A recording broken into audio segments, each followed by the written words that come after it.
Doctor Harish Naval द्वारा लिखी पुस्तक बागपत के खरबूजे के लिए उन्हें युवा ज्ञानपीठ पुरस्कार से भी सम्मानित किया गया है। बागपत के खरबूजे 20वीं शती की सर्वाधिक चर्चित पुस्तकों में से एक है। इसके अलावा उनकी कुछ और बहुचर्चित पुस्तकों में माफिया जिंदाबाद, जो व्यंग्य भाषा की विशिष्ट प्रवृत्ति शब्द क्रीड़ा का सबल उदाहरण है, व्यंग्यालोचन और कतिपय व्यंग्यकारों के संस्मरणों से युक्त पुस्तक कुछ व्यंग्यकारों की। उनकी पुस्तक बोगी नंबर 2003 भ्रष्टाचरण की रोचक गाथा कहता व्यंग्य उपन्यास है। सामाजिक विसंगतियों को दर्शाता रोचक व्यंग्य संकलन पीली छत पर काला निशान। आजादी के बाद की दिल्ली का व्यंग्यात्मक इतिहास दर्शन दिल्ली चढ़ी पहाड़। उनकी पुस्तक वाया पेरिस आया गांधीवाद मार्मिक व्यंग्य और शिष्ट विनोद रचनाओं का अद्भुत संकलन है। डॉक्टर हरीश नवल की अप्रतिम व्यंग्य कथाओं का संग्रह दीनानाथ का हाथ।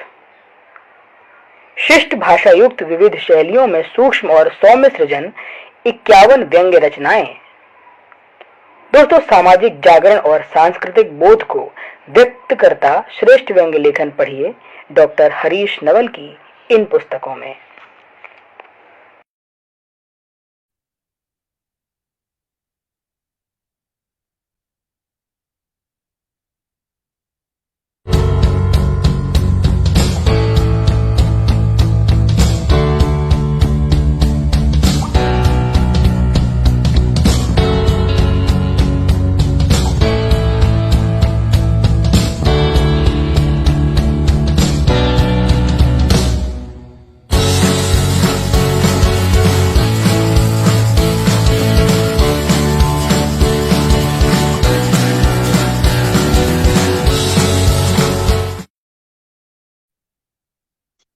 मैं गजरे की महक को छोड़कर आया हूँ। मैं अपनी नन्ही चिड़िया को आंगन में चहकता छोड़कर आया हूँ। मुझे अपने आंचल में समा लेना, हे भारत माँ। मैं अपनी माँ की बाहों को तरसता छोड़कर आया। कारगिल विजय दिवस की आप सभी को हार्दिक शुभकामनाएं। हम सभी जानते हैं कि आज हम 22वां कारगिल विजय दिवस मना रहे हैं। हम सलाम करते हैं हमारे उन सैनिकों को जो आज भारत की सीमाओं पर रह करके हमारे भारत की रक्षा, ताकि हम अपने घरों में सुरक्षित रह सकें, अपने घरों में रह करके सारे पर्व तीज त्योहार हम मना सकें। हम दिल से उन्हें नमन करते हैं जो शहीद हो चुके हैं। और आज के दिन बस यही संकल्प लेते हैं कि हम हमारे जो सैनिक है, हमारे जवान है, जो हमारे देश की सुरक्षा के लिए हमेशा तैयार है, उन्हें दिल से हम सम्मान करें। नमस्कार। The magic man N Chandra Joshi ji के फेसबुक पटल और यूट्यूब चैनल के आज के इस कार्यक्रम में आप सभी का हार्दिक स्वागत है। आपका आज हमारे खास मेहमान है विनीता तिवारी जी, जो कि हमारे साथ जुड़ेंगे अमेरिका की वर्जीनिया से। विनीता तिवारी जी की अगर हम बात करें तो वो अलवर राजस्थान से हैं और उन्होंने कंप्यूटर में डिप्लोमा किया है, बीएससी की है, बीएड किया है और हिंदुस्तानी शास्त्रीय संगीत में विशारद भी किया है। अध्यापन के अतिरिक्त लेखन में भी उनकी रुचि रही है। शास्त्रीय संगीत उन्होंने सीखा है। लोक नृत्य और चित्रकला में भी उन्होंने विशेष रुचि उनकी दिखाई। इन सब के बारे में हम उनसे बात करेंगे और जानेंगे कि वो एक साथ इतने काम को कैसे कर सकती है। The magic man and Chandra Joshi ji, thank you sir. और Kamlesh Kumar Diwan sir, thank you sir. उनको जोड़ेंगे और उनसे ढेर सारी बातें करेंगे, उनकी रचनाओं के बारे में जानेंगे, क्योंकि उनका एक काव्य संग्रह दिल से दिल तक आ चुका है। उसमें और कई साझा संकलनों में उनकी रचना प्रकाशित हो चुकी है। विनीता जी हमारे साथ जुड़ चुकी है। Vinita ji, the magic man and Chandra Joshi ji के इस फेसबुक पटल और यूट्यूब चैनल में आपका हार्दिक स्वागत है, आपका अभिनंदन है। आप माइक अनम्यूट। हाँ, मैंने अनम्यूट किया, अभी देखा। बहुत बहुत शुक्रिया इतने सुंदर पटल पे मुझे यहाँ आमंत्रित करने के लिए। एक्चुअली थोड़ा नर्वस हो रही थी मैं कि मगर आपसे मिलकर और आपसे और नरेश जी से बात कर लगा कि नहीं, मैं बिल्कुल कर पाऊंगी। और यहाँ पे उन्होंने आमंत्रित किया है, तो आप सभी का बहुत बहुत धन्यवाद। एक्चुअली बिल्कुल विनीता जी, हम आपकी सारी चीजों के बारे में बात करें, क्योंकि आप इतना सारा काम एक साथ करती हैं। आप एक शास्त्रीय संगीत के अगर हम कहें तो आप एक गायक भी हैं, आप एक चित्रकला को देख करके आप कलाकार भी हैं, और सबसे खास बात आप साहित्य की दिशा में भी काम करते हैं, आप गीत गजल लिखती हैं, और सबसे खास बात जो अच्छी लगती है वो आप लोक नृत्य को लेकर के काम करती हैं। तो ये कहते हैं ना कि हमारी लोक संस्कृति हमारी पहचान होती है, और लोक संस्कृति को अगर जानना है तो हमारे लोक संगीत से बेहतर कुछ भी नहीं हो सकता है। इन सब तमाम बातों को हम जानेंगे आपसे, लेकिन उससे पहले हम जानना चाहेंगे विनीता तिवारी के बारे में, उनके उस सफर के बारे में जो उनका जन्मभूमि से लेकर कर्मभूमि तक का रहा। बिल्कुल। एक्चुअली मेरा जन्म, जैसा आपने खुद ही कहा कि अलवर राजस्थान में हुआ है, तो it's not a very big city, बहुत छोटा सा शहर है राजस्थान का, लेकिन दिल्ली से बहुत लगा हुआ है, 2 घंटे की ड्राइव, एक्चुअली गुड़गांव के बॉर्डर पे ही है। तो दिल्ली का मुझे लगता है कि मेरी अपब्रिंगिंग में काफी आपको प्रभाव देखने को मिलेगा, क्योंकि मुझे बहुत ज्यादा मारवाड़ी और एकदम टिपिकल राजस्थानी वाला नहीं है मेरे अंदर, लेकिन समहाउ मेरे डांसेस में और वो झलकता है। मुझे नहीं मालूम कि कैसे, क्योंकि मैंने सीखा नहीं है, सच बताऊं कुछ भी डांस वगैरह नहीं सीखा, और जो क्लासिकल म्यूजिक है वो भी यहाँ अमेरिका आके सीखा है, बचपन में नहीं, इंडिया में नहीं कुछ सीखा। इंडिया में तो बस जैसे पेरेंट्स हमेशा पढ़ाई के लिए प्रेशर डालते रहते हैं कि पढ़ो पढ़ो, तो मेरा बैकग्राउंड बिल्कुल साइंस साइड से है, एंड आई एम सरप्राइज कि मेरे शौक एकदम ही अपोजिट है। तो मैंने साइंस में एक्चुअली पढ़ लिख के भी कुछ किया नहीं। और यहाँ आने का तो ये था कि जैसे बीएससी बीएड करते करते मेरी शादी हो गई। पहला लड़का पापा ने जो दिखाया उसी ने हाँ कर दी सो कुछ तो और बिल्कुल चांस ही नहीं हुआ, और इनके यहाँ आने का उसी टाइम से चल रहा था, तो शादी के बाद हम लोग यहाँ आ गए। So that was easy like for me, यहाँ आने का मुझे कोई स्ट्रगल या कुछ ऐसा प्लानिंग नहीं करनी पड़ी, सोचना नहीं पड़ा कि कैसे बाहर निकला जाए, ऐसा कुछ भी नहीं। I just go with the flow kind of, you know, उसमें फ्लो में हम यहाँ वहां अलवर से सीधा अमेरिका बट बिल्कुल, लेकिन विनीता जी देखिएगा, अलवर की स्पेलिंग ए से शुरू होती है, अमेरिका की स्पेलिंग भी ए से ही शुरू होती है। बिल्कुल बिल्कुल वही मैंने इसीलिए मैंने बोला अलवर से अमेरिका। सो 21 साल में मेरी शादी हो गई थी, और फिर तब से मैं यहाँ हूँ। तो मैंने एक्चुअली में आपको मैं बताऊँ, मैंने यहाँ अमेरिका में ज्यादा अपनी लाइफ स्पेंड की है इंडिया से कंपैरेटिवली। जी जी जी। हम अपनी बातचीत को आगे जारी रखें, लेकिन उससे पहले मैं आपको बताना चाहूंगी the magic man N Chandra ji आपका वेलकम कर रहे हैं। श्री कमलेश कुमार दीवान जी आपका वेलकम कर रहे हैं। और आज जैसा कि हम जानते हैं विनीता जी, कारगिल विजय दिवस भी है, तो हमारे जो अमर शहीद जवान है हम उनको शत नमन भी कर रहे हैं। सुप्रिया रंग जी आपका वेलकम कर रहे हैं। नीता जोशी जी आपका वेलकम कर रहे हैं। बहुत बहुत शुक्रिया सभी का, हार्दिक अभिनंदन। बिल्कुल। विनीता जी, अब हम आपसे जब बात आगे बढ़ाएं तो सबसे पहला जो सवाल मेरा आता है वो यही है कि जब, जैसा कि आपने खुद ने भी कहा कि आप बीएससी बीएड आपने किया, कंप्यूटर में आपने डिप्लोमा किया, लेकिन उसके बाद आपकी अगर रुचि की हम बात करें तो बिल्कुल जस्ट अपोजिट जाती है।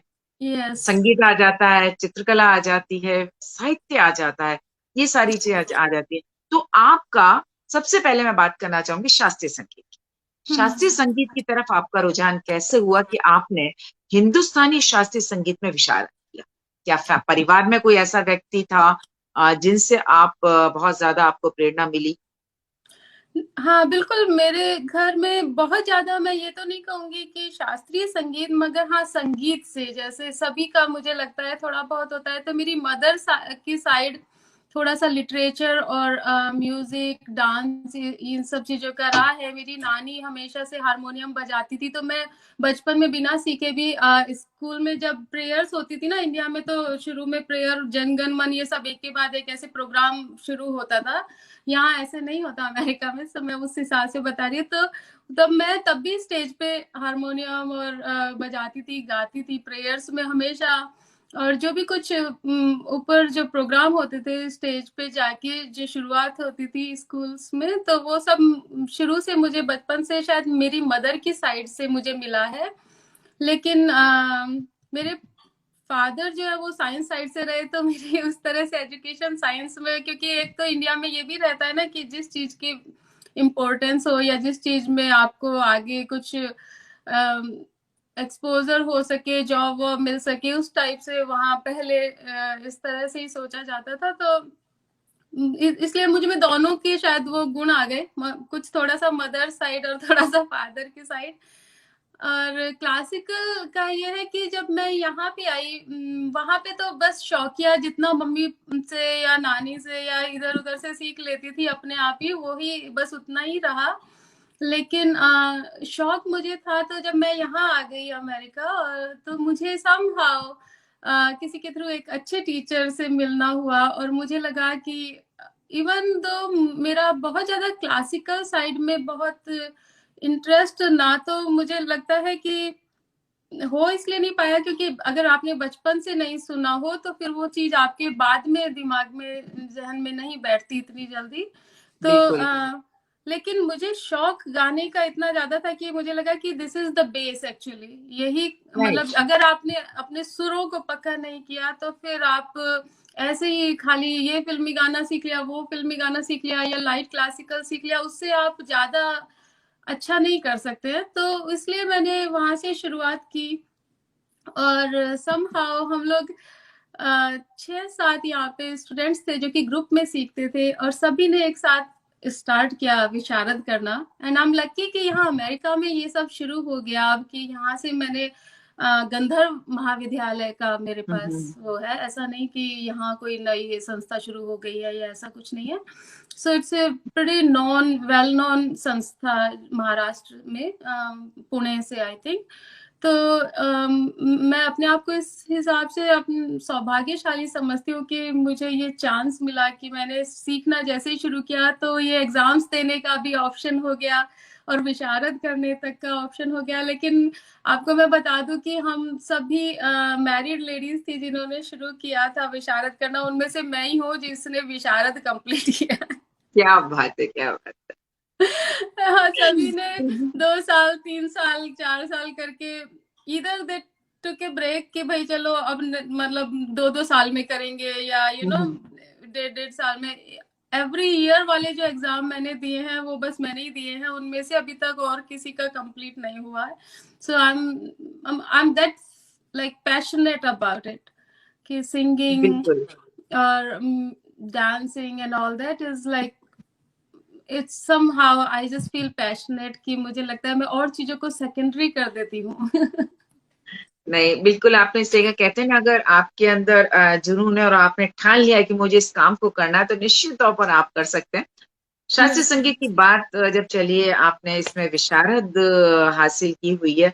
अगर हम कुछ थोड़ा सा नहीं गुनगुनाएंगे और आपसे नहीं हम फरमाइश करेंगे, तो शायद हमारा जो कार्यक्रम है वो थोड़ा सा अधूरा सा रहेगा। तो हम चाहेंगे थोड़ा सा विनीता जी से। आपने अच्छा अच्छा, ये तो एकदम से प्रॉम्प्ट।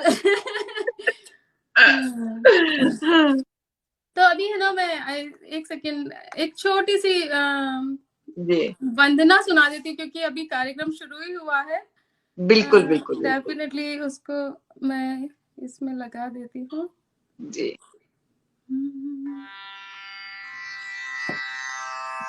आई वाज़न्ट प्रिपेयर्ड, मगर ये मेरे साथ हमेशा रहता है, दैट्स अ गुड थिंग।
जयति वीणा वादिनी जयति जय जय मा सरस्वती जयति वीणा वादिनी जयति जय जय मा सरस्वती जयति पद्मासन हिमातो जयति शुभवरदायनी जयति पद्मासन हिमातो जयति शुभवरदायनी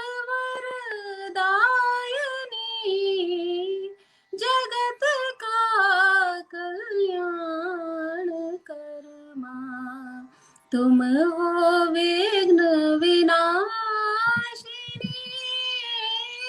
जयति जय जय मा सरस्वती जयति वीणा वादिनी।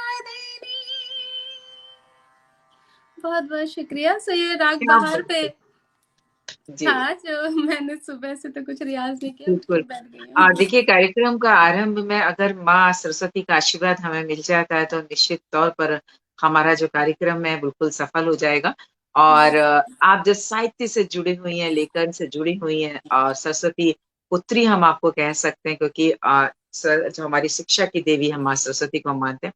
काफी लोग हमारे साथ जुड़ चुके हैं। आनंदा पाटनी जी आपका स्वागत कर रही हूँ, कह रही है अलवर का मिल्क केक काफी प्रसिद्ध है। बिल्कुल बिल्कुल मैम, कलाकंद। कलाकंद जिसको कहा जाता है। नीता जोशी जी ने आपका स्वागत किया, साथ में लिखा है कि वह बहुत ही सुंदर आवाज है आपकी, वास्तव में। और आपने सही कहा था कि किसी भी संगीत की बेस की जब बात करते हैं, संगीत हम सीखना शुरू करते हैं, तो शास्त्रीय संगीत अगर हमने सीख लिया है तो हमारी पकड़ संगीत पे मजबूत हो जाती है। कहते हैं बिल्कुल पूरा बेस होता है, आधार शास्त्रीय संगीत होता है। बिल्कुल बिल्कुल आपने यहाँ पर ये सही कहा। श्री कमलेश कुमार देवान सर लिख रहे हैं, जयती जय जय माँ सरस्वती जयती वीणा वादिनी जगत का कल्याण कर दो तुम विघ्न विनाशिनी। बहुत ही सुंदर आलाप और मधुर स्वर है विनीता जी आपका। बहुत बहुत शुक्रिया कमलेश जी, आपका हार्दिक आभार। आ, अब शास्त्रीय संगीत के इसके बाद जब हम देखते हैं लोक नृत्य की, क्योंकि संगीत का पार्ट आ जाता है लोक नृत्य, जैसा कि हमने पहले बात कर रहे थे कि अगर हम किसी भी संस्कृति को जब हमें जानना है, समझना है, तो वहाँ की लोक संस्कृति को हमारे लिए समझना बहुत ज्यादा जरूरी हो जाता है। क्योंकि और लोक संस्कृति को समझना है तो लोक संगीत आपके साथ जुड़ जाता है। और जब लोक संगीत की बात आती है तो आप राजस्थान से हैं, और वो लोक नृत्य और राजस्थान की पहचान बन जाते हैं वहां पर। और आपका जैसा मैं पढ़ती हूँ तो उसमें आपने लिखा भी है यहाँ पर कि आपने कई जगह पर जब भी आप इस तरीके से लोक नृत्यों की प्रस्तुति देती हैं तो उसमें राजस्थानी लोक नृत्यों का काफी जो प्रतिष्ठित मंच है अमेरिका के, वहां पर आपने परफॉर्म भी किया। इस बारे में हम थोड़ा सा आपसे बात करना चाहें। तो एक्चुअली जैसे मैंने बताया कि ये आर्ट का आई थिंक हर तरह की आर्ट का जो भी फॉर्म है, लाइक जैसे मैंने बताया चित्रकला है कि गाना है, बजाना है या डांस है, लिखना है, लेखन है, उसमें समहाउ कुछ तो भगवान की देन होती है, कुछ थोड़ा बहुत इनबिल्ट तो आप में होना चाहिए, फिर आपकी मेहनत है बेसिकली।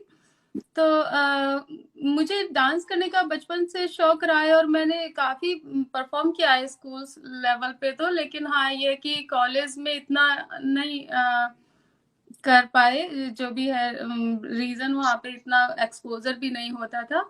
लेकिन यहाँ आने के बाद एक हमारे हम ही कुछ लोगों ने राजस्थली करके एक ऑर्गेनाइजेशन स्टार्ट किया सबसे पहले। तो उसमें तो मेरा कोई स्टार्ट करने में कोई मेरा पार्ट नहीं है, लेकिन उसमें परफॉर्म करने का मेरा हमेशा से रहा। तो वहाँ पे हमेशा मैंने परफॉर्म किया, तो जहाँ जो भी मुझे देखता था वो कहीं ना कहीं फिर और भी बुला लेता था कि आप हमारे यहाँ भी परफॉर्म कर दीजिए, आप हमारे वहाँ पे भी। तो ऐसे ही कोई एक दो जगह पे मैंने और भी परफॉर्म किया। मैरीलैंड यहाँ से काफी पास पड़ता है, डीसी मेट्रो एरिया है, तो वहाँ पे मुझे एक बार किसी अमेरिकन लेडी ने देखा, वो it was like Mela kind of वहाँ पे सेटिंग थी। तो वहां से मुझे बहुत ऑफर आए फिर एकदम से, क्योंकि उन्होंने जैसे ही मैं स्टेज से उतरी सबने अपना अपना कार्ड पकड़ाना शुरू किया कि आप प्लीज हमारे उसमें भी करिए, आप हमसे ज्वाइन कर लीजिए, हमें ज्वाइन कर लीजिए, हमें ज्वाइन कर लीजिए। तो उनमें से मुझे एक लेडी बहुत पसंद आई, उसका उनका नाम है कैरन मैकलेन, और उनका अपना एक डांस कंपनी है जिसका नाम है एंशियंट रिदम्स।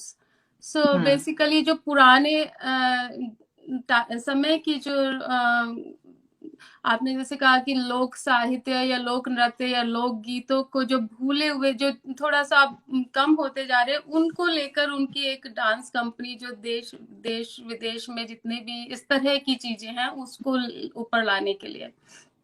तो उनका जो आइडिया था वो मुझे अच्छा लगा, और उन्होंने नेक्स्ट डे मुझे कॉल भी किया कि हम रिसेंटली एक म्यूजिकल काइंड ऑफ वो प्ले करने वाले हैं, एंड इट वाज यहाँ का जो मैरीलैंड का मॉन्टगोमरी कॉलेज करके काफी अच्छा बड़ा कॉलेज है, वहां पे उसका होने वाला था प्रदर्शन। तो मुझे वो बहुत अच्छा लगा उनका आइडिया। तो उन्होंने मुझे कहा कि उनका जो शो था जो होने वाला था उसका नाम था journey of the gypsy soul. So gypsies के बारे में उन्होंने जब मुझको देखा था तो उन्होंने मुझे फोन पे कहा कि मुझे तुम में ना जिप्सी सोल लगती है, नजर आती। मैंने कहा अच्छा, ये तो नई डिस्कवरी है। मुझे नहीं, खुद को पता नहीं था कि मुझ में Gypsy type, like Gypsy in the sense के लाइक फ्री पीपल, लाइक जो लोग आराम से अपना नेचुरल फ्रीली सोचते हैं, करते हैं, और ज्यादा बाउंडेड से या ज्यादा उस तरह के नहीं, दबे हुए सी उस टाइप का नहीं। तो शायद उन्हें लगा होगा कि जिस तरह से मैंने डांस किया था एकदम मस्त तो उसको देख के तो वहां से फिर ये शुरू हुआ कि जो यहाँ के जो प्लेटफॉर्म्स मुझे मिलने लगे, यहाँ का जो अच्छे क्या बोलते हैं ऑडिटोरियम्स या जो भी कुछ कॉलेजेस में और इस तरह की सेटिंग में, यूनिवर्सिटीज में मुझे परफॉर्म करने को मिला, क्योंकि उनका उनका जो शो ही यही था कि journey of the gypsy soul. तो जर्नी जो इंडिया से शुरू हुई थी, राजस्थान से स्पेशली, क्योंकि वो जो बंजाराज थे जिनको जिप्सी बोला जाता है, वो राजस्थान से ही भटकते भटकते स्पेन तक पहुंच गए थे। बिल्कुल, बिल्कुल। तो from India, from east to west kind of, उनका कैसे स्थानांतरण या क्या बोलते हैं माइग्रेट हुए वो, उस पे वो पूरा का पूरा शो था। तो उसमें जो मेरा पार्ट था वो इंडिया का जो बंजारा डांस है, राजस्थान वाला कालबेलिया काइंड ऑफ, उसमें थोड़ा मिक्स करके। तो उनको लगा कि आप ये करिए और इसमें चाहे आप थोड़ा इम्प्रोवाइज भी कर लीजिए, क्योंकि बहुत एकदम पुराना जरूरी नहीं। तो उसका वो पार्ट मेरा था जो मैंने परफॉर्म किया। और उसके बाद वो शो एक ही जगह नहीं कई जगह हुआ, क्योंकि यहाँ डीसी में जो एटलस थिएटर है, उस काफी अच्छा आर्ट के लिए है वो माना जाता है। तो वहाँ पे भी उन्होंने हम लोगों को बुलाया इस पूरे शो को, it's not just me but पूरे शो को, because I was part of the show. तो मुझे भी जगह जगह पे परफॉर्म करने का वो मिला। तो मैं खुश थी कि पता नहीं कौन कब आपको कहाँ मिल जाता है, क्योंकि मैं तो अपने वैसे ही जो हमारे राजस्थली के या जो दिवाली होली मेले जो यहाँ पे लगते हैं यूएस में, उनमें ही परफॉर्म कर रही थी तब तक। फिर बट वहां से मेरी ये शुरू हुआ कि चलो और लोगों ने, अमेरिकन जो लोग थे उनके शोज के लिए भी उन्होंने बुलाना शुरू किया। तो I was very happy, and हमेशा देर वेरी नाइस पीपल, हमेशा वो मुझे पे करती थी हमेशा कि नहीं तुम्हारे 5-5 मिनट भी मेरे लिए बहुत वैल्यूएबल है, and thanks for joining and all that. So I really enjoy working with these people।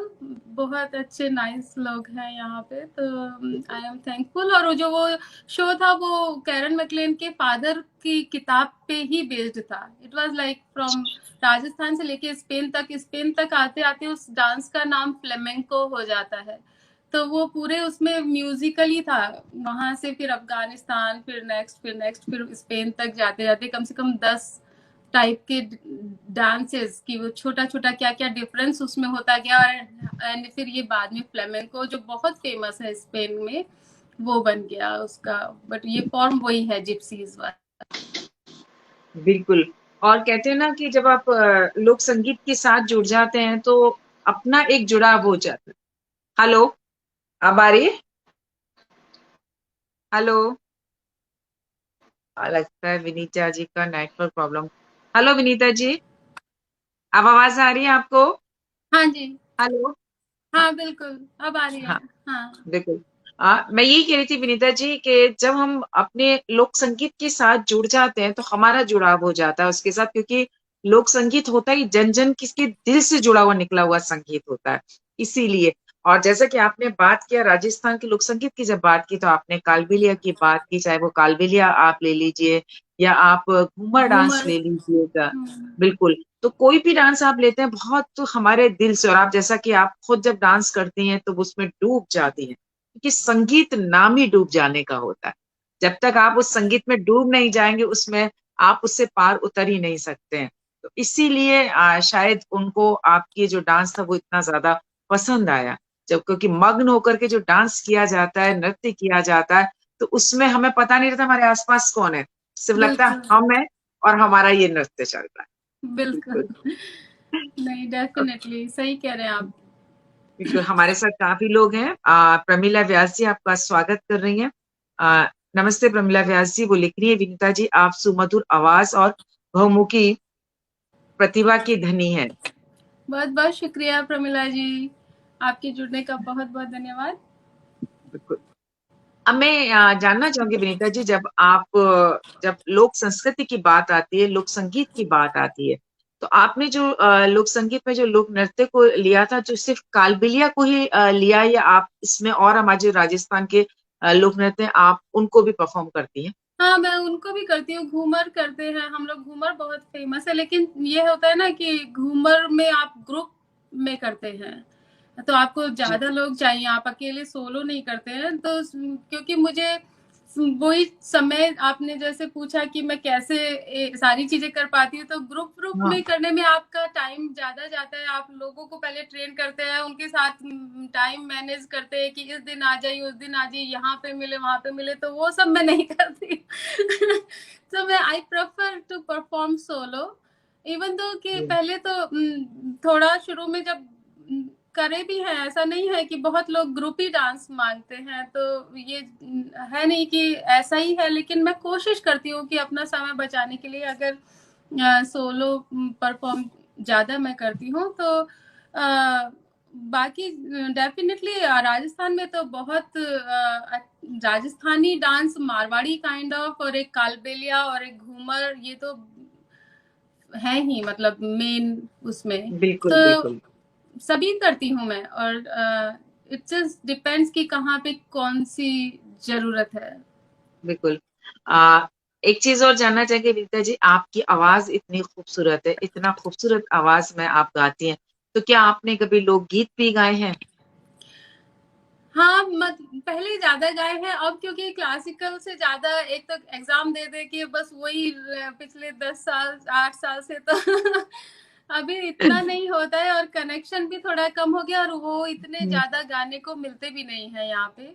यहाँ पे लोगों का ज्यादातर वही होता है कि कैरियोकी नाइट हो गई, या फिर आप कहीं परफॉर्म कर रहे हैं प्रॉपरली, तो फिर वो इसी टाइप के लाइट क्लासिकल या क्लासिकल, क्योंकि अब एकदम लोक गीतों का सिर्फ ऐसे ही है कि जैसे ओकेशनली कभी राजस्थली टाइप उसमें, क्योंकि और कोई लोक गीत तो मुझे आते भी नहीं है कि मैं कोई कहीं और के भोजपुरी गा लूं या कुछ, वो सब हम्म। लैंग्वेजेस भी मुझे नहीं आती है। लेकिन हाँ, एक बार आपने सीख लिया है तो आप कोई भी गाना उठा तो सकते ही हैं, अगर कभी सुना हो और आपने अ, उसको थोड़ा सा प्रैक्टिस की हो, बेसिकली उस पर थोड़ा सा काम किया हो, तो बिल्कुल गा सकते हैं। और पहले ज़्यादा गाए हैं, अब तो काफ़ी कम हो गया, क्योंकि जहाँ जहाँ जो जो चाहिए होता है बस उसी का ही, अब तो यह है कि सही प्रैक्टिस बात करो है। एंड परफॉर्म करो फिर। बिल्कुल बिल्कुल। पर वैसे जैसे कि आपने शास्त्रीय संगीत को सीखा हुआ है, इसलिए कोई भी गाना गाना आपके लिए मुश्किल नहीं है। और हमारे साथ कमलेश कुमार दीवान सर बोल रहे हैं कि लोक संगीत असली संगीत है, शिव संगीत तो रूप परिवर्तन है। अपनी कला यात्रा के बहुत अच्छे संस्मरण सुना रही हैं विनीता जी, धन्यवाद, आपको बधाई। प्रमिला बहुत व्यास जी भी बहुत कह रही हैं, आपने सही कहा, राजस्थानी लोकगीत तो संगीत की आत्मा है। बिल्कुल बिल्कुल। किसी भी बिल्कुल प्रदेश का जो लोक संगीत होता है उसकी संस्कृति की आत्मा रहता है, क्योंकि वो वहाँ की संस्कृति को हमारे सामने प्रदर्शित करता है। जो वहाँ का जो लोक संगीत होता है हमें पता चलती है वहाँ की संस्कृति क्या है। अब थोड़ा सा संगीत की इस दुनिया से हम बाहर निकलते हैं और थोड़ा सा रंगों की दुनिया में चलते हैं। आप बिल्कुल। चित्रकला बहुत खूबसूरत आर्टिस्ट हैं। चित्रकला आपकी बहुत खूबसूरत होती है, उनमें रंग आप भरती हैं। संगीत के माध्यम से तो आप रंग भर ही रही हैं, लेकिन बहुत बड़ा कैनवास आपको मिला हुआ है जिसमें आप खूबसूरत रंगों से आप चित्रों को एक नया आकार देती हैं। तो ये चित्रकला का जो आपका शौक था, ये कैसे? शौक तो मैंने जैसा बताया कि सभी बचपन से रहे हैं, लेकिन मुझे लगता है कि चित्रकला पे मैंने कोई बहुत ज्यादा काम नहीं किया। कई जी। एक दो जगह थोड़ी बहुत मैगजीन्स में कहीं कहीं आ जाते हैं, लेकिन जैसा जब से मैंने ये म्यूजिक सीखना शुरू किया तो मेरे टीचर भी कहते थे कि तुम है ना कुछ कम करना शुरू करो चीजें, तुम बहुत ही ज्यादा इधर उधर हाथ पैर मारे रखते हो तो तुम्हारा ढंग से कुछ भी नहीं हो पाएगा। If you want to really pursue you know कुछ एक चीज में अगर मास्टर करना थोड़ा सा ज्यादा अच्छा बेहतर करना है तो अच्छा है कि एक दो चीजों को कम कर लो। तो चित्रकला को मैंने इतना ज्यादा कभी सच बताऊं इम्पोर्टेंस नहीं दी, क्योंकि गाना डांस और लेखन ये तो मेरे एक साथ इसलिए चलते हैं क्योंकि जो मैं लिखती हूँ उसको गा के ही मैं प्रेजेंट करती हूँ। तो गाना तो मुझे लगता है कि मुझे it's kind of A must you know. तो लेकिन और डांस भी उसी में, संगीत में बेसिकली गाना बजाना गायन वादन और नृत्य तीनों ही शामिल हो जाते हैं। तो वो संगीत और फिर लेखन को मैंने ज्यादा हमेशा वो दिया है, अपना प्रेफरेंस दिया है।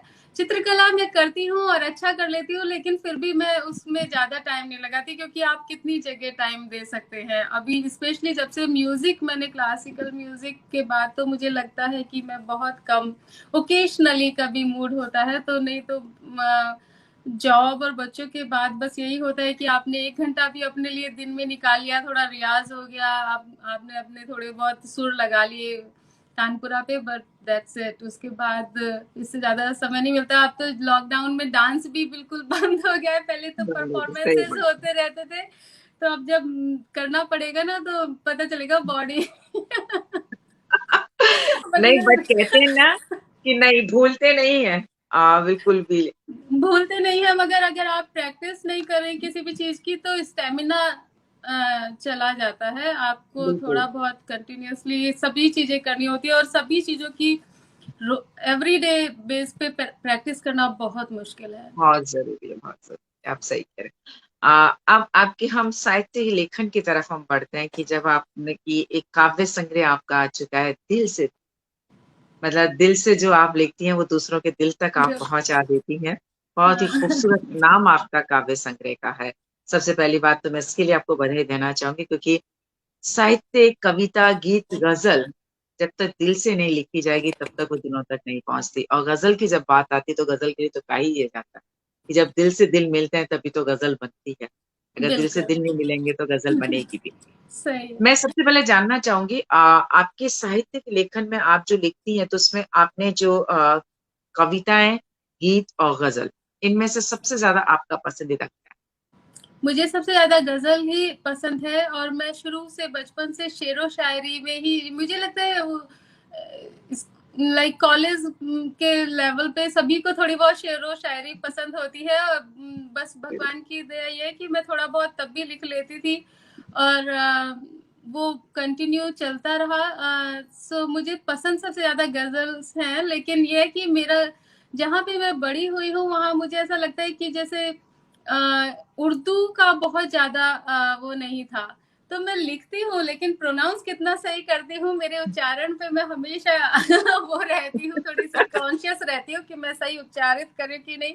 क्योंकि हम्म, यहाँ पे तो इतना मौका भी नहीं मिलता है, जब से देश से बाहर निकले हैं तो आपको इतना ज्यादा एनवायरनमेंट भी नहीं मिलता है कि आप उसको बेहतर कर पाए। मगर मैं कोशिश करती रहती हूँ। लेकिन हाँ, मुझे गजलें लिखना और गजलें कहना, बेसिकली उनको गाना, उनको कंपोज करना ऑल्सो, कि मैं क्या बात। उनकी धुन बना पाऊँ अपनी कोई अच्छी सी, तो ये सब मुझे बहुत पसंद है।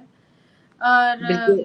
बाकी गीत ये है कि क्योंकि अगर आपको एक बार छंद में लिखना आ जाता है तो गीत गजल सेम ही है, बस ये है कि हम्म, गजलों में आप हर एक शेर में कुछ नया अच्छा कहने की कोशिश करते हैं, और गीतों में पूरे गीत में एक ही टॉपिक को लेके आप जैसे बिल्कुल सावन पे गीत बात लिख दिया करते हैं। तो सावन हाँ, का ही सारे सही बात है। बंद चलते रहते हैं। गजल का बिल्कुल हर शेर कुछ एक नई बात कह जाता है, जो मुझे बिल्कुल, अच्छा लगता है। क्या बात है। आपने ना आज अभी विनीता जी कितना शानदार उदाहरण दिया कि जब गीत लिखते हैं तो एक ही विषय पे लिखते हैं, जैसे सावन पर। और आप देखिए कि आज सावन का पहला सोमवार है, सावन भी आज हमारे यहाँ पर शुरू हो चुके हैं। हाँ बिल्कुल। बिल्कुल। तो अभी एक दो दिन पहले ही सावन पे हम लोगों ने एक कवि गोष्ठी की थी, तो अच्छा जी, हुआ कि मैंने एक सावन पे उस समय गीत लिख लिया था। तो बिल्कुल, तो आज हम अपनी बातचीत को आगे बढ़ाएं उससे पहले सावन का पहला सोमवार और आपका सावन पर गीत। ठीक है, मैं पहले एक गीत सुनाती हूँ, फिर गजल सुनाऊंगी। बिल्कुल, स्वागत आपका। जी। सावन की रिम झिम बौछार, भीग रहा मन भाव पसार। क्या बात। सावन की रिम झिम बौछार, भीग रहा मन भाव पसार। टप टप बूंदों से थिरकूं मैं, गाऊं के संग राग मल्हार। क्या बात, बहुत खूब। गाऊं के संग राग मल्हार। सावन की रिम झिम बौछार, भीग रहा मन भाव पसार। टप टप बूंदों से थिरकूं मैं, गाऊं के संग राग मल्हार। गाऊं के संग राग मल्हार। नाचे मोर पपीहा बोले, फुदक फुदक मेंढक दिल खोले। कोयल कुहुक कुहुकती डोले, चहक रहा आंगन घर द्वार। चहक बहुत रहा आंगन घर द्वार। फूल खिले हैं उपवन उपवन, बौराया भंवरों का तन मन। फूल खिले हैं उपवन उपवन, बौराया भंवरों का तन मन। ताक रही पगडंडी बिरहन, याद करे प्रियतम का क्या प्यार। क्या बात, याद बहुत करे सुंदर। प्रियतम का प्यार। घिर घिर आए घटा घनेरी, बिजली चमक चमक ले फेरी। घिर घिर आए घटा घनेरी, बिजली चमक चमक ले फेरी। बन बरखा के संगी साथी, ठंडी ठंडी चली बयार। ठंडी ठंडी चली बयार। सावन की रिम झिम बौछार, भीग रहा मन भाव पसार। टप टप बूंदों से थिरकूं मैं, गाऊं के संग राग मल्हार। गाऊं के संग राग मल्हार। बहुत बहुत शुक्रिया। बहुत खूब, बहुत सुंदर। पूरे गीत में सावन का पूरा आपने चित्रण कर दिया, किस तरीके से बारिश की बूंदें आती हैं, बारिश की बूंदें आने के बाद किस तरीके से मेंढक कोयल सारी चीजों को प्रकृति किस तरीके से खुश हो जाती है। वो सब बहुत ही बिल्कुल खूबसूरत विनीता जी। देखिए, बहुत सब कह बहुत रहे हैं, नीलू मेहरा जी भी कह रही हैं बहुत खूब जी। नीता जोशी जी भी कह रही हैं बहुत सुंदर। प्रमीला व्यास जी कह रही हैं बहुत सुंदर आवाज। सच में प्रमीला मैम, आपकी बात से मैं भी सहमत हूँ, बहुत ही सुंदर आवाज है। और कमलेश कुमार दीवान सर कह रहे हैं सावन की रिमझिम बौछार बहुत ही सुंदर गीत है। इसमें फुदक फुदक मेंढक बोले साहित्य का बिल्कुल नया बिंब है। बधाई विनीता जी। तो पूरा बिल्कुल थैंक आंखों के सामने चित्रण आपने किया कि सावन में क्या क्या चीजें हो सकती हैं। बहुत ही खूब। बहुत आ, बहुत शुक्रिया। गीत जी, आपने गीत के बाद हम आगे बढ़े, उससे पहले मैं चाहूंगी एक ही बहुत खूबसूरत गजल, क्योंकि आपको गजल सबसे ज्यादा प्रिय है, जो आपके बिल्कुल ये विधा दिल के आपके सबसे ज्यादा करीब है, तो हम एक गजल भी आपसे सुनना चाहेंगे, उसके बाद हम अपनी बिल्कुल बात को आगे बढ़ेंगे। बिल्कुल। जी पहले मैं ये 4 मिसरे सुना देती हूँ, उसके बाद गज़ल शुरू जी करती हूँ कि कहाँ जी। कहने से मोहब्बत खुदा से होती है, अरे, कहाँ क्या बात है। कहने से कहाँ कहने से मोहब्बत खुदा से होती है, ये दिल की बात है, खुदा से भी जुदा होती है। क्या बात है, क्या दिल जो आ जाए दिल जो आ जाए तो पत्थर को मसीहा कर दे, दिल जो आ जाए तो पत्थर को मसीहा कर दे, और न आए तो खुदाई भी गुमा होती है, और न क्या बात। आए तो खुदाई भी गुमा होती है। ये हमारे जैसे पत्थर पूजन या मूर्ति पूजा को लेके है कि दिल जो आ जाए तो जी पत्थर को मसीहा कर दे, और न आए तो खुदाई भी गुमा होती है। मतलब भगवान सामने खड़ा हो तो भी श्योर हम्म। नहीं होता है कि कौन वास्तव में सही बात। भगवान है या कोई और है। चलिए मैं आपको एक बहुत ही गजल अच्छा सुनाती हूँ। लगा। ये मुझे सुनाए हुए बहुत टाइम हो गया, ये वाली सुनाती हूँ। दर्द दिल का, दर्द दिल का, दर्द दिल का सहा नहीं जाता, दर्द दिल का सहा नहीं जाता, नज्म कह कर कहा नहीं जाता। तो इस गजल का मतलब है कि दर्द दिल का सहा नहीं जाता, नज्म कहकर कहा नहीं जाता। क्या बात है, बहुत खूब।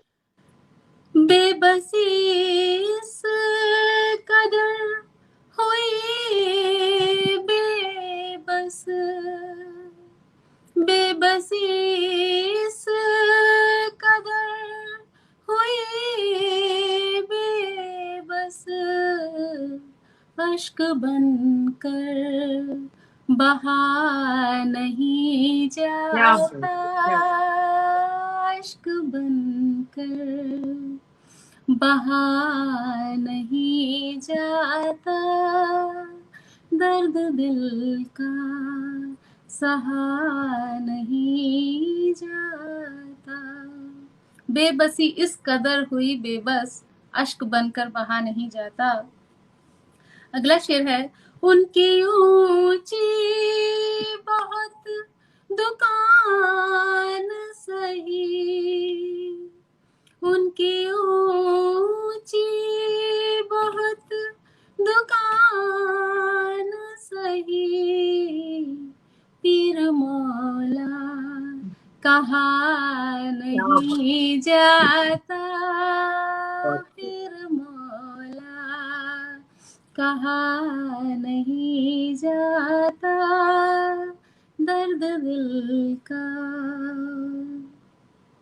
अगला शेर है, हमने मांगा ही क्या जो दे ना सके, हमने मांगा ही क्या जो दे ना सके, सब्र से अब रहा बहुत नहीं जाता, बहुत लाजवाब, बहुत खूब। सब्र से अब रहा नहीं जाता, दर्द दिल का। इस गजल का मक्ता है, जिन पे चल कर मिले थे हम खुद से, क्या जिन पे चल कर मिले थे हम खुद से, उन पुलों को ढहा क्या नहीं जाता, उन पुलों को ढहा नहीं जाता, दर्द दिल का सहा नहीं जाता, दर्द दिल का सहा नहीं जाता, नज्म कह कर कहा नहीं जाता। क्या बहुत बात है, क्या शुक्रिया। बहुत खूब। देखिए, नीलू मेहरा जी भी कह रही हैं क्या बात है, नीता जोशी जी कह रही हैं वाह है, कमलेश कुमार दीवान सर कह रहे हैं दर्द दिल का सहा नहीं जाता, नज्म कहकर कहा नहीं जाता। अच्छा मतलब है नीता जी। बहुत और बहुत नीता जोशी शुक्रिया। जी ने लिखा है बहुत ही खूबसूरत, वास्तव में बहुत खूबसूरत। अच्छा बहुत बहुत देखिएगा, शुक्रिया। कहते हैं ना कि दिल से शब्द निकले हैं आपके, लेकिन उसमें आपकी जो खूबसूरत आवाज है उसने और चार चांद लगा दिए। बिल्कुल। सबसे खास बात ये रहा। और बहुत देखिए बहुत इन्होंने शुक्रिया। लिखा भी है कि कमलेश सर ने लिखा भी है यहाँ पर, हमने मांगा ही किया जो दे ना सके, सब्र से अब रहा नहीं जाता। बहुत खूब, अच्छा शेर है, मुबारक हो विनीता जी। भीम प्रजापति जी के लिख रहे हैं बहुत सुंदर। नीलू मेहरा जी लिख रही है वाह, बहुत खूब, वास्तव में बहुत। सभी का बहुत बहुत आभार, दिल से आभार। उनको पसंद आया। मुझे तो जो जितना आता है उस हिसाब से लिख दिया है। ये फिर श्रोताओं के ऊपर होता है कि उन्हें क्या पसंद आता है क्या नहीं। सो मुझे खुशी है कि सबको अच्छा लगा। जी, एक्चुअली होता ही है ना विनीता जी, जब हम दिल से बात करते हैं और दिल से लिखते हैं, तो आप यकीन मानिएगा लोगों के दिलों पर जाकर के वो दस्तक जरूर। बिल्कुल, ये बात आप बिल्कुल सही कह रहे हैं कि जो भी काम दिल से करो तो कहीं न कहीं तो उसकी पहुँच पहुँचती ही है, फॉर श्योर। बिल्कुल, बिल्कुल। अब मैं बात करना चाहूंगी आपके काव्य संग्रह की, जो आपने दिल से दिल, इसके बारे में हम आपसे जानना चाहेंगे। सो काव्य संग्रह एक्चुअली मैं मुझे खुद को नहीं पता था कि मैं कितना अच्छा लिखती हूँ, कितना खराब लिखती हूँ। सो नहीं, खराब तो नहीं कहेंगे विनीता जी, अच्छा लिखते हैं। Thank you so much. ये तो जब लोगों ने सुना यहाँ पे आके, क्योंकि इंडिया में तो कोई बहुत ज्यादा एक्सपोजर हुआ नहीं था, लेकिन यहाँ पे कुछ अच्छे, बहुत अच्छे गीतकार और बहुत अच्छा लिखने वालों के आगे जब कभी ऐसे ही मौका मिल गया है, मैं वही कहूंगी कि यहाँ अमेरिका आके जो मुझे एक्सपोजर मिला, ये मैंने सोचा नहीं था कि दूर देश में जाके मैं कविताएं और कवियों से और संगीतकारों से और गीतकारों से या पंडित दिस एंड दैट से मिलूंगी। संगीत में तो उनको पंडित की उपाधि, विदुषी की उपाधि मिल जाती है। सो लेकिन यहाँ पे जब मैंने पहली बार वही जैसे डांस में हुआ या गाने में हुआ, जब पहली बार किसी को अपनी कोई गजल या गीत मैंने सुनाया, तो फिर बस ये है कि उसके बाद से वो अपने आप ही आने लगे कि आप यहाँ पे प्रोग्राम है, वहां पे प्रोग्राम है, तो आप भी आइएगा। तो समहाउ मैं सोचती हूँ कि मैं इस हिसाब से बहुत सौभाग्यशाली हूँ, या वो मैंने जो लिखा हुआ था, जो मैं सोचती थी कि इसकी कोई वैल्यू नहीं है, ऐसे ही मैं शौकिया लिख रही हूँ अपनी खुशी के लिए, उसके उसको लोगों ने अप्रिशिएट किया और बहुत पसंद किया। ये मतलब इस बात की मुझे खुशी है कि, और सबसे बड़ी बात यह कि मेरा क्योंकि लिटरेचर से कोई बैकग्राउंड नहीं है, लेकिन जी, शायद संगीत से रहा है, इसलिए मेरी सारी गजलें और गीत वो छंद और बहर में भी सही सही बैठी। ये मुझे बाद में पता चला जब मैंने सारा ये पढ़ा है। पढ़ाई मैंने बाद में की, लिखती मैं पहले से हूँ। फिर जब तो ये मेरे लिए खुद के लिए भी एक मैजिकल सी चीज थी कि मैं गजलें लिखती थी, लेकिन मुझे पता नहीं था कि बहर क्या होती है और कितने तरह की होती है और किस उसमें मीटर में फिट होना चाहिए कि नहीं होना चाहिए। ये जो गजल मैंने आपको सुनाई, ये बहुत पुरानी लिखी हुई है, कम से कम 10-15 साल पुरानी। लेकिन जब मुझे किसी ने पूछा कि ये बहर किस बहर में है, क्या है, तो मैंने कहा ये क्या होता है। लिटरली मैं अपनी एकदम ट्रू स्टोरी आपको बता रही हूँ। तो फिर मैंने उसके बाद सारा पढ़ना शुरू किया कि बहर क्या होती है, काफिया क्या होता है, रदीफ क्या होता है, ये वो, क्योंकि इंडिया से तो मैं साइंस बैकग्राउंड से आई हूँ ना, केमिस्ट्री ऑनर्स में मैंने बीएससी किया है। तो बिल्कुल। लिटरेचर से तो दूर दूर तक कोई वो नहीं था। लेकिन जब मैंने किताबें पढ़ी गजल से रिलेटेड, देखिए मैं गलती से यही किताब उठा लाई थी गजल की बाबर। अपनी किताब की जगह मैं वो उठा लाई थी, क्योंकि ये हमेशा मेरे इर्द गिर्द ही रहती है, मैं जहाँ पे भी होती हूँ जस्ट डबल चेक करती रहती हूँ। तो जब मैंने और भी इसके अलावा भी और एक दो किताबें पढ़ी, ब्लॉग्स पढ़े लोगों के, इंटरनेट पे सर्च किया, तो मुझे समझ में आया कि उसके समझने के बाद, पढ़ने के बाद मुझे पता लगा कि मुझे तो कुछ फिक्स करने की जरूरत नहीं है, सब ऑलरेडी बहर में ही है और सबके काफिया रदीफ ठीक ही हैं। डेफिनेटली कुछ नए रूल्स भी मुझे पता लगे अगर आप व्याकरण के उससे देखो तो, बट उसका शायद रीजन यही रहा होगा क्योंकि मुझे गाने और डांस का इतना, मतलब रिदम, आप में अगर रिदम होती है ना तो बिल्कुल है, हाँ वो बहर और छंद वही चीजें हैं, राइट, कि आप जी अगर गीत लिखते हो या बहर तो इतना ज्यादा आप मात्रा मात्रा नहीं देखते, लेकिन वो नेचुरली वैसे ही आता था या वैसे ही आया मुझे। तो दैट वाज वेरी सरप्राइजिंग। बहुत मुझे ऐसा लगा कि जैसे जब मैंने सारी ये फायलतुन मुफायलुन फैलुन ये वो सब करके बहर में उनको देखा तो मैंने कहा दे आर परफेक्ट। एक्चुअली मुझे कुछ करना नहीं है, डेफिनेटली कुछ दो चारों में मैंने चेंजेस भी किए जो मुझे लगे कि नहीं ये वाला यहाँ नहीं है, मगर most of them were perfectly fine. So बस ये गजल का मेरा ये रहा एक्सपीरियंस कि उसके बाद से अब मैं गीत दोहे सभी जो भी कुछ लिखती हूँ उनका थोड़ा थोड़ा पढ़ती हूँ। पहले जो लिखती थी जैसे सुन के दोहे सुने दोहे लिख लिए, लेकिन ऐसा पता नहीं होता था कि 11-13 की मात्रा ही रखनी है या ये ऐसे ऐसे ही करना है।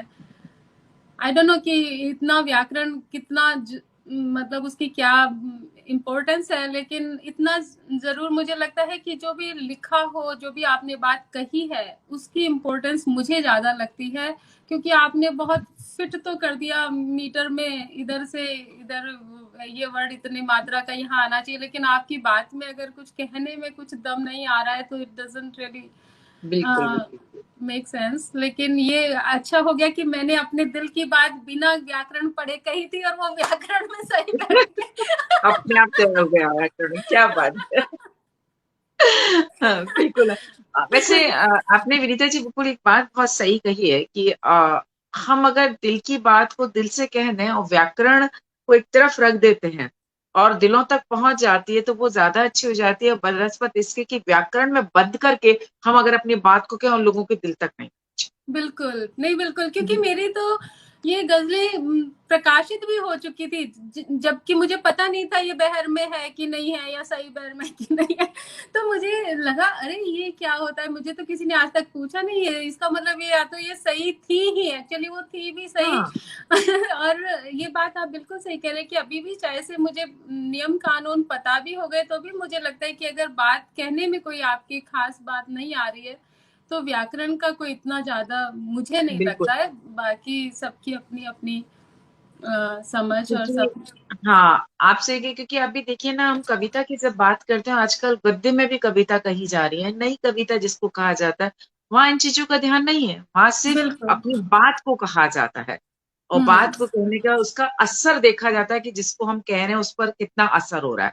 वो अगर असर छोड़ जाती है तो वो आपकी कविता बिल्कुल सही और सफल हो जाती है बात की। बिल्कुल बिल्कुल, अगर आपने कोई ऐसी बात कह दी जो लोगों के दिलों तक पहुंच जाए और छू जाए लोगों के दिलों को, तो हाँ उसकी तो कोई, उसका कोई सानी नहीं है उस बात का। बिल्कुल। आप कितनी भी छंदबंद लगा लें और कोई बात ही हाँ उसमें नहीं आ रही है, पूरी आपने 5 छंदों की 8 छंदों की गीत गा दिया।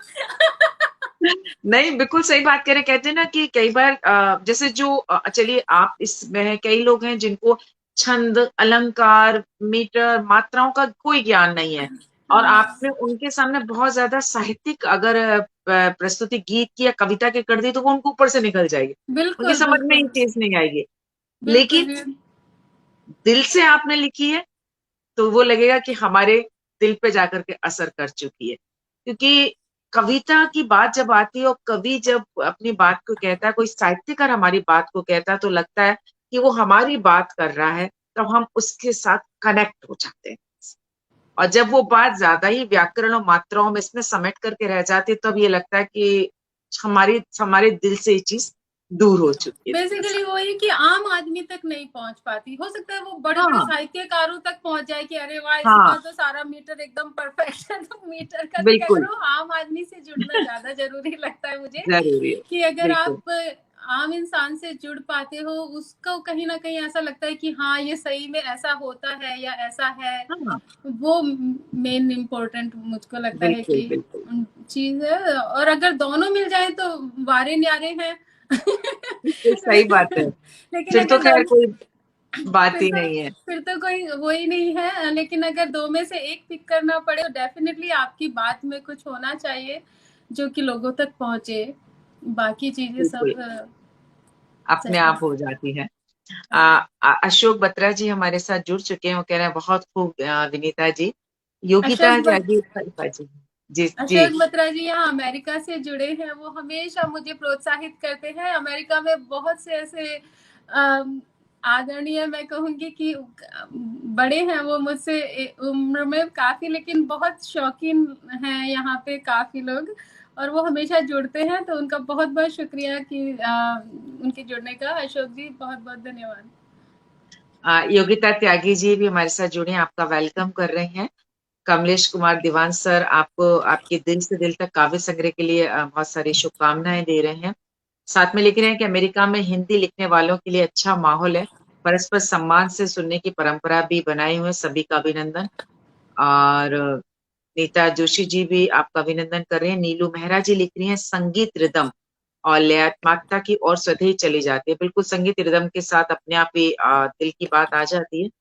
बात लोगों तक पहुंचना जरूरी है, मीटर मात्रा बहर रदीफ काफिया अपने आप बनते चले जाते हैं। कमलेश कुमार दीवान सर इस चीज को कह रहे हैं। बिल्कुल सर आपकी बात से हम लोग सहमत हैं।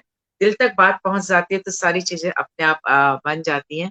और सबसे खास बात आप जिस तरीके से अमेरिका में रह करके हमारी हिंदी भाषा को और भारतीय संस्कृति का जो प्रचार प्रसार जो संस्थाएं करती हैं, उन संस्थाओं से भी आप जुड़ी हुई हैं, उनमें भी आपका सक्रिय योगदान आपका रहा है। और हमारी जो भारतीय संस्कृति कितनी रिच, कितनी धनी संस्कृति, उसको लेकर के आप वहां पर काम कर रही हैं, सबसे खास बात ये है। इसके लिए हम आपको दिल से मुबारकबाद देंगे और आपका शुक्रिया अदा करना चाहेंगे। और हिंदी भाषा को लेकर के जिस तरीके से आप काम कर रहे हैं, क्योंकि अमेरिका में रह करके हिंदी भाषा को आप लोगों तक पहुंचाने की कोशिश करें, सबसे बड़ी खास बात आपकी मानी जाएगी इसके। तो मैं जो ये संस्था है आप जिससे जुड़ी हुई हैं उनके बारे में थोड़ा सा जानना चाहूँ। ये जो मैं संस्थाएं जिनसे जुड़ी हुई हूँ, ये इसमें से इंडिया इंटरनेशनल स्कूल ही एक ऐसी है जो कि सभी चीजें सिखाते हैं यहाँ पे। और मैं जब आई थी, क्योंकि मैं एज ए डिपेंडेंट आई थी, मेरे हस्बैंड का जॉब था यहाँ पे जब शुरू में आई थी, तो काम करने का मेरे पास परमिट नहीं था। तब मैं हिंदी पढ़ाती थी इंडिया इंटरनेशनल स्कूल में जो मैरीलैंड में था। लेकिन उसके अलावा जो मैंने और जो मैं जिनसे जुड़ी हुई हूँ, जैसे राजस्थली ऑर्गेनाइजेशन है या गोपियो है, इनमें ये तो ओवरऑल कल्चरल सारी ही चीजों को लेके चलते हैं। यहाँ पे जैसे प्रोग्राम्स होते हैं होली दिवाली के, तो उसमें आप हिंदी में कविताएं सुनाएं या लोक गीत या लोक नृत्य या इस तरह की चीजों से जुड़ी हुई हूँ। आईआईएस में मैंने हिंदी पढ़ाई थी। और आईआईएस में हर वीकेंड, अभी तो खैर वहाँ पे उन्होंने बिल्डिंग ही पूरी खरीद ली, तो सारा टाइम वो स्कूल चलता है। Basically it's India international school, जिसको हम आईआईएस बोलते हैं। तो वहाँ पे सभी भाषाएं, जस्ट हिंदी ही नहीं, साउथ इंडियन भाषाएं भी सिखाई जाती हैं, कथक, भरतनाट्यम, कुचिपुड़ी। और मैंने जो हिंदुस्तानी क्लासिकल सीखा है वो वहीं से सीखा है। उसके बाद एक बार जो जुड़ी तो बस फेविकॉल की तरह चिपक गई। नहीं, आप और विनीता जी हमारे लिए अच्छी बात है ना कि हिंदी का प्रचार प्रसार, हमारी भारतीय संस्कृति का प्रचार प्रसार आप कर रही हाँ, क्योंकि मुझे शायद इतना ज्यादा या तो लगाव है या जो भी है इन सब चीजों से, तो मुझे ऐसा लगता नहीं है कि मैं कोई स्पेशल काम कुछ कर रही हूँ। मुझे इन सब चीजों का शौक है ही। मतलब I am so I I enjoy my self actually. मैं ये कहूंगी कि मैं कुछ भी ऐसा स्पेशल या किसी कुछ अलग हटके कुछ नहीं करी। जो मुझे अच्छा लगता है वो मैं करती हूँ। और उसमें कुछ साल मैंने हिंदी भी पढ़ाई, लेकिन अभी जो मैं गोपियों में वाइस प्रेसिडेंट हूँ या राजस्थली में मैं कल्चरल में रही थी, तो उसमें ज्यादातर यही होता है कि आपने आर्टिकल्स लिखे, छोटी मोटी मैगजीन्स छपती हैं, या ईयरली 1-2 साल में 2-1 प्रोग्राम्स होते हैं जिसमें सारे ये जो फोक डांसेस हुए, कथक, भरतनाट्यम हुए, क्लासिकल डांसेस हुए, उनका हम लोग उनको बेसिकली वहाँ पे लोग परफॉर्म करते हैं, और अमेरिकन्स भी आते हैं, इंडियंस तो डेफिनेटली आते ही हैं। तो इस तरह से मैं इन सब ऑर्गेनाइजेशन से जुड़ी हुई हूँ, क्योंकि मुझे सभी चीजों का शौक है। एक तो कि कोई किसी को गाने के लिए चाहिए तो भी पहुंच जाती हूँ, डांस के लिए चाहिए तो भी पहुंच जाती हूँ। कोई कह रहा है करो तभी आ जाते हैं। तो इसलिए it's working out fine basically. अच्छा, मुझे भी अच्छा लगता है और लोगों को भी अच्छा लगता है कि जहाँ जो जरूरत हुई तो एक ही इसको बुला लो। बिल्कुल, कहते हैं ना, विनीता जी को बुला लीजिए, वो डांस, गाना, साहित्य, कविता, गीत, गजल सब में बिल्कुल परफेक्ट। एक कहते हैं ना, पूरा संपूर्ण पैकेज है आप इस चीज के लिए। परफेक्शन का तो नहीं कहूंगी, परफेक्ट तो आदमी मुझे लगता है कभी भी नहीं होता, लेकिन हाँ टाइम पास तो जरूर सबका थोड़ी देर के लिए नहीं नहीं फिलर नहीं, ऐसा फिलर नहीं की है। तरह। But that's Vinita okay. जी, वो फिलर हो या परफेक्शन हो, इसका कुछ भी फर्क नहीं पड़ता। आप अपने आप को एंजॉय कर रहे हैं एज लॉन्ग एज, तो मुझे लगता है कि वो ही सबसे ज्यादा इम्पोर्टेंट है कि आपने अपने आप को एंजॉय किया, तो ऑडियंस तो डेफिनेटली आपको फिर एंजॉय करती है। एंड यही बस मकसद है इन सब ऑर्गेनाइजेशन से जुड़े रहने का। बिल्कुल आपने बिल्कुल सही कहा। कहते हैं ना कि जब तक हम खुद एंजॉय नहीं करेंगे, हम खुद उसमें मस्त नहीं हो जाएंगे, तब तक हम सामने वाले को जो चीज देना चाहते हैं वो चीज दे ही नहीं पाएंगे। पहले खुद के लिए जरूरी कि हम खुद उसमें डूब जाएं, तब सामने वाला उस चीज में डूबेगा सबसे ज्यादा। भीम प्रजापति जी का मैसेज हमारे पास, एक परम विद्वान ने कहा है कि जब कवि, लेखक रस, छंद, अलंकार के चक्कर में पहले ही पड़ गया तो वह कुछ लिख पाएगा। वो इस चीज को कह रहे हैं। आप मैं बात करना चाहूंगी आपके जो दिल से दिल तक संग्रह, काव्य संग्रह में से हम सभी लोग कुछ ना कुछ आपकी जो गजल है वो हम जरूर सुनना चाहेंगे। हाँ ठीक है।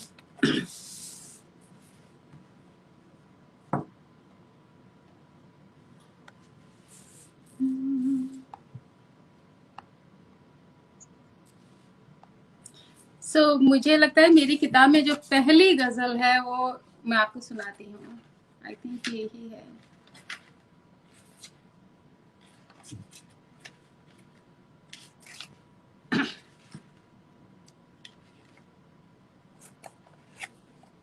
हाँ, तो नंबर 1 आपको जी, सुनाती हूँ पहली गजल।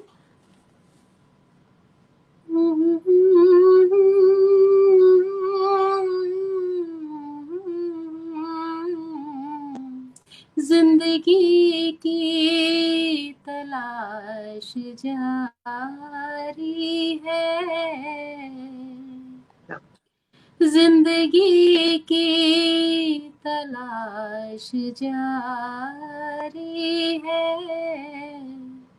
जाने कैसी लगी बीमारी है,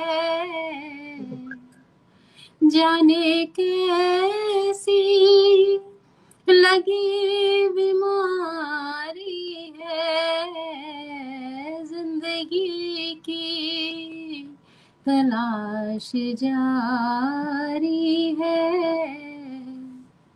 जिंदगी की तलाश जारी है, जाने कैसी लगी बीमारी है। ये इस क्या गजल का बात मतलब है। है।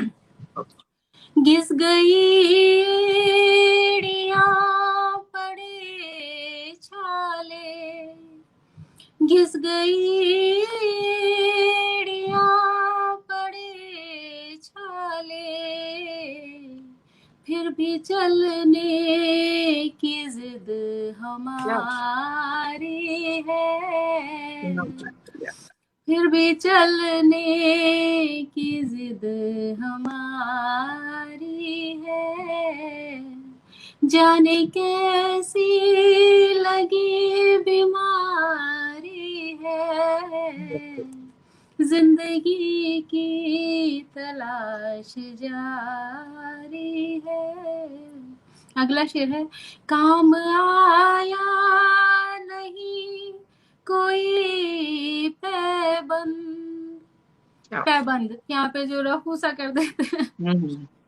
काम आया नहीं कोई पैबंद, उधड़ी उधड़ी सी क्या बात रिश्तेदारी क्या है। बात है, बहुत सुंदर। बहुत बहुत शुक्रिया। उधड़ी उधड़ी सी रिश्तेदारी है,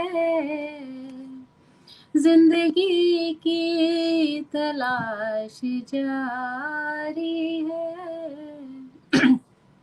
कुछ तो उनकी दुआ में दम कम है, कुछ तो उनकी दुआ में दम कम है, कुछ मेरा जुर्म खूब भारी है, कुछ मेरा जुर्म खूब भारी है।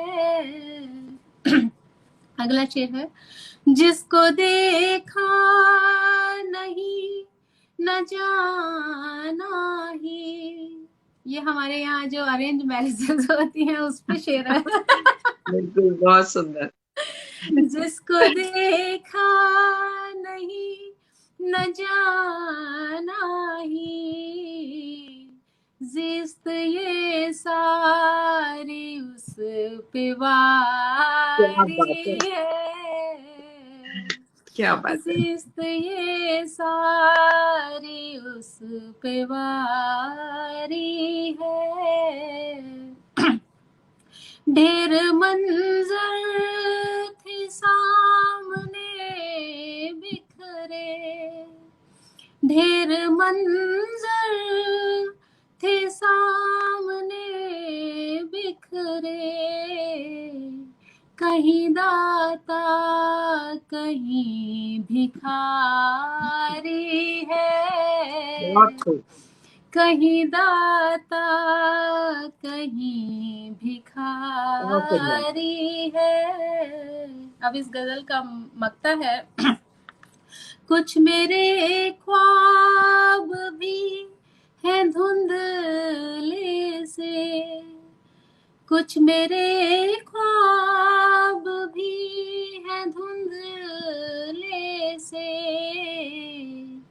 और कुछ घर की जिम्मेदारी है, और कुछ घर की जिम्मेदारी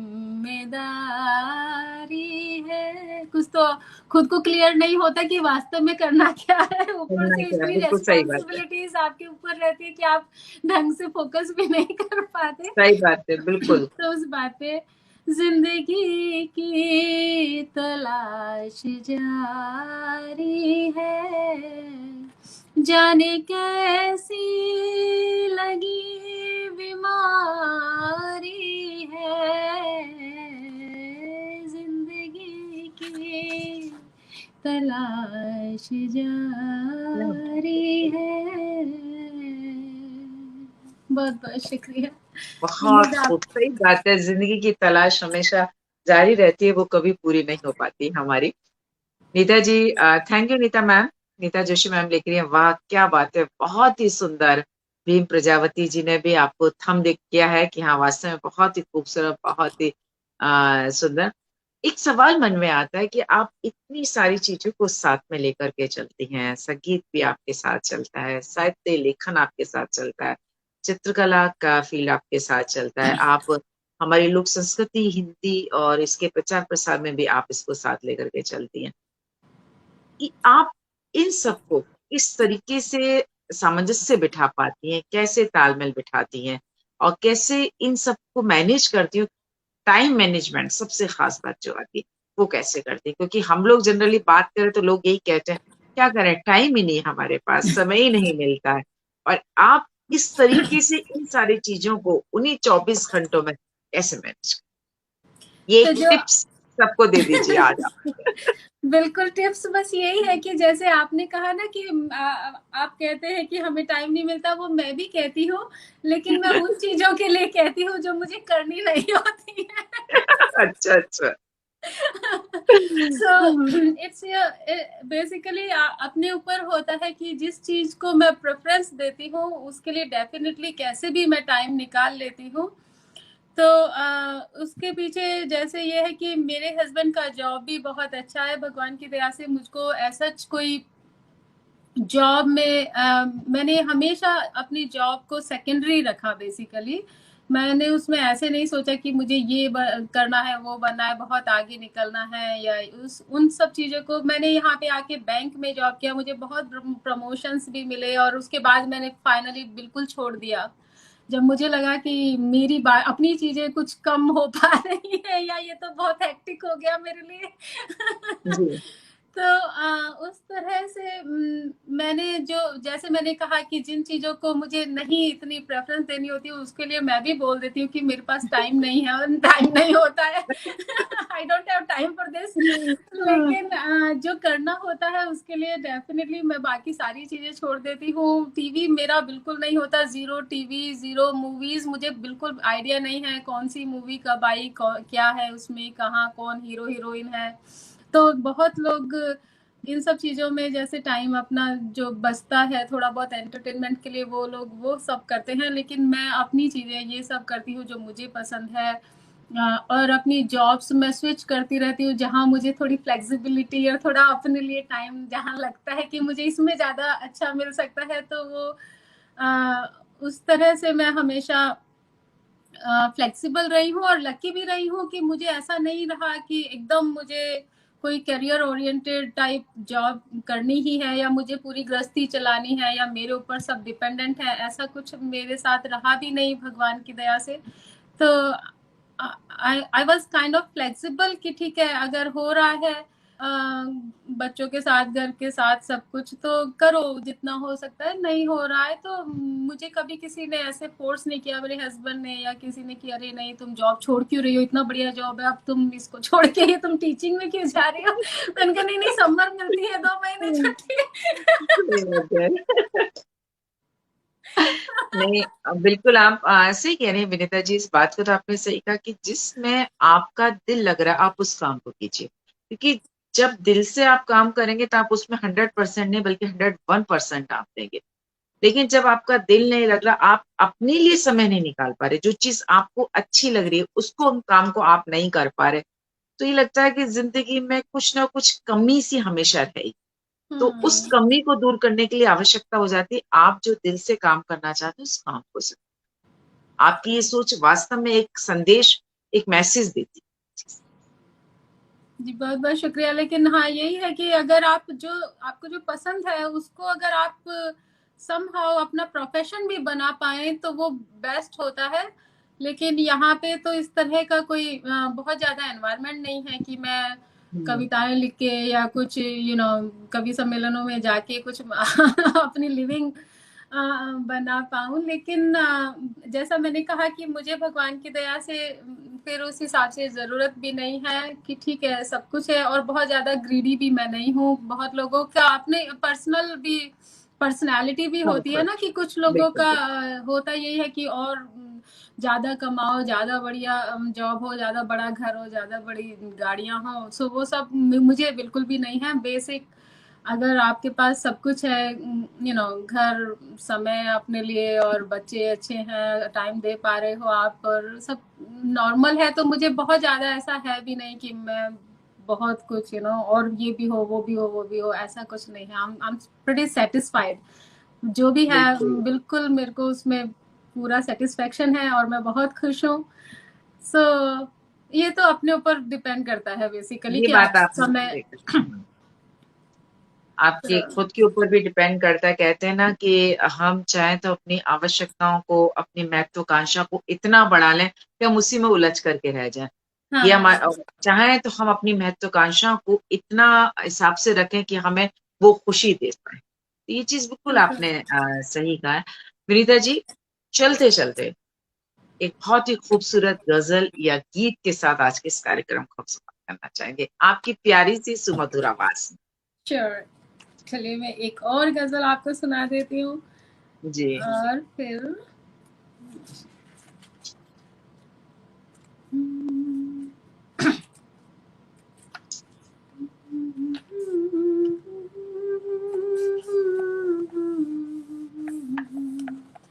ये मुझे लगता है ये गजल मैंने मारू बिहाग में कंपोज की है, मगर हाँ मैं इतनी भी ज्यादा अभी वो नहीं हूँ कि मुझे बट क्योंकि मारू बिहाग मेरे विशारद पूर्ण में मैंने जैसे प्रदर्शन होता है ना, जैसे स्टेज परफॉर्मेंस होता है, तो जब आप विशारद करते हो तो आपके 2 रिटन एग्जाम और 1 प्रैक्टिकल एग्जाम, फिर एक पूरा स्टेज परफॉर्मेंस होता है, आधे पौने घंटे आपको अकेले ही गाना रहता है ऑडियंस के आगे। तो मारू बिहाग जो राग है वो मैंने वहां पे परफॉर्म किया था मेरे विशारद के एग्जाम में, तो उसी पे बेस्ड समहाउ उसके बाद जो मैंने गजल गाई उसको तरन्नुम बिठाई, तो मुझे लगता है वो उसी में ही समहाउ, क्योंकि वो इतनी दिमाग में घुस गई थी तो मैं जी उसको जी गाती हूँ, उम्मीद है आपको अच्छी लगेगी। बिल्कुल बिल्कुल बिल्कुल। इस गजल का मतलब है कि बसर जिंदगी यूं किए जा रहे हैं, बसर जिंदगी यूं किए जा रहे हैं, न सपने न अपने जिए जा रहे हैं। क्या बात है, क्या बात है, बिल्कुल बिल्कुल। कहते हैं ना आज के समय की बात को लेकर आपने बिल्कुल बहुत ही खूबसूरत, बहुत खूबसूरत। बहुत बहुत शुक्रिया। तो सुनिए, बसर जिंदगी यूं किए जा रहे हैं, बसर जिंदगी यूं किए जा रहे हैं, न सपने न अपने जिए जा रहे हैं, न सपने न अपने जिए जा रहे हैं, बसर जिंदगियों किए जा रहे हैं, न सपने न अपने जिए जा रहे हैं। मेरे पास दौलत न दुनिया है यारों,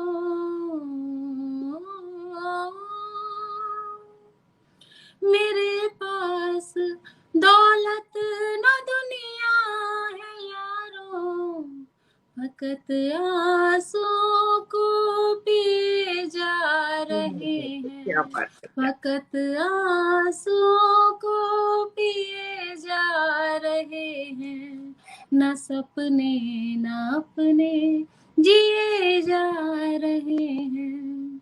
बताने की कोशिश बहुत की मगर वो, बताने की कोशिश बहुत की मगर वो, लबों से लबों को सिए जा बात रहे है, क्या बात हैं, है, क्या बात लबों से है, बहुत खूब। लबों को सिए जा रहे हैं, न सपने न अपने जिए जा रहे हैं। यहाँ दर्द बिकता है, खुशियाँ है बिकती,